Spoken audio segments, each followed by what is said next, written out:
You are lining up. You're right in the trenches. You got your head down, ready to snap.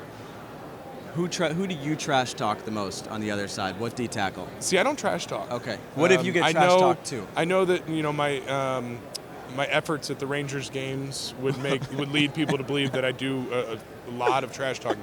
But when I'm in the game, there's no trash talking. Like there's just I'm going to beat you up, and that's my job. I don't need to tell anybody that because they know it's going to happen. But let's talk about the Rangers, because one of the greatest fan performances I've ever seen in my life, you getting up against the boards in that playoff game. First of all, Madison Square Garden, they're fine with you coming back, right? Of course. I do believe that Madison Square loves me.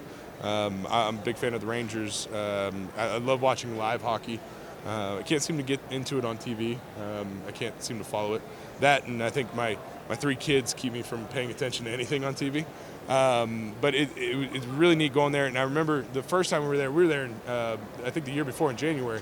And it was kind of one of those things where we're sitting there and it was like, I've been hassled and razzed and yelled at by fans 100% for the past 10 years.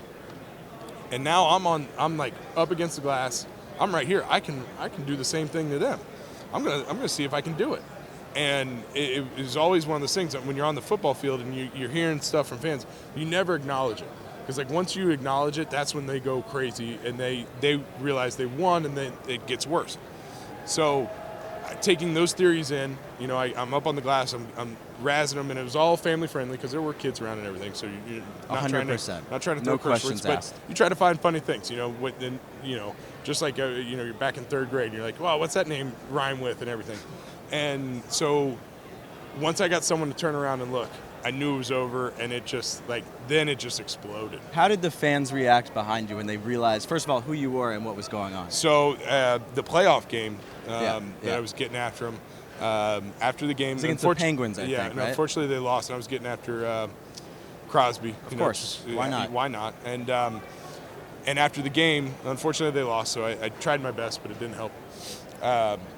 Guy comes up, right? Like 3 rows behind us. We're all starting to file out. And he comes up, shakes my hand. Hey, Nick, John McEnroe. I think what you did was awesome. I was like, you don't have to introduce yourself. I know exactly who you are, and this is amazing. And of course, I'm surprised John didn't get up against the glass. You guys got to go to a game together and do that together. I know. I think he's trying to get out of that realm, I don't know why. You've seen Mr. Deeds, right? Yeah, that was a good one. So he's do that. Well, all right.